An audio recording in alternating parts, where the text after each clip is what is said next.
A week from today, voters in an Ottawa County school district will decide whether to raise their taxes. So will voters be willing to pay for the improvements? 24-Hour News 8's Tony Tagliavia is looking at that. Tony? Brian, we're looking at that in light of what Jenison Public Schools is looking at, along with the Rapid. We talked to a pollster in Lansing for some insight. In Jenison's case, the district is asking for $32.9 million for, among other things, repairing leaky roofs, replacing buses, building a new performing arts center, and replacing carpet.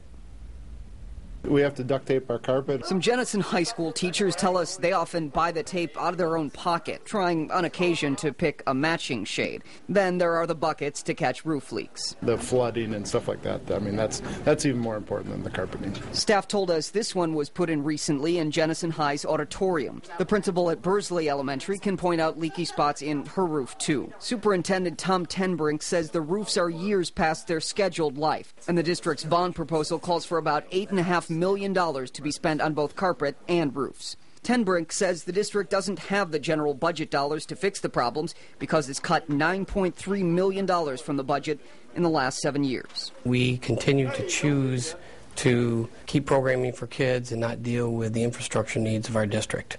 You can only push those out so long before they become a major issue. The proposal also includes $16 million for a new performing arts center. The superintendent says it is not a luxury item. All of our music groups have to perform at area churches. The stage is much too small. We can't get our groups up on stage even because it's way too small.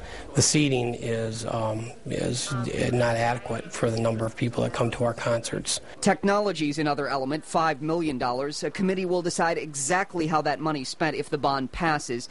Things common in some other districts, such as smart boards and smart projectors, are possible purchases. The superintendent says if the bond passes, it'll cost the owner of a home with a market value of $100,000, $98 a year for 20 years. So what does Tenbrink say to taxpayers who say they just can't afford that? That's something that they have to choose to whether or not they can indeed afford it or not.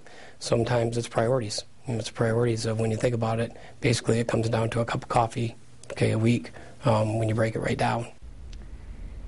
In addition to Jenison, as we mentioned, the Rapid has a millage on the May ballot, and Grand Rapids Public Schools is looking at a possible millage. Lansing polling firm Epic MRA has done work for both of those organizations, as well as Wood TV8.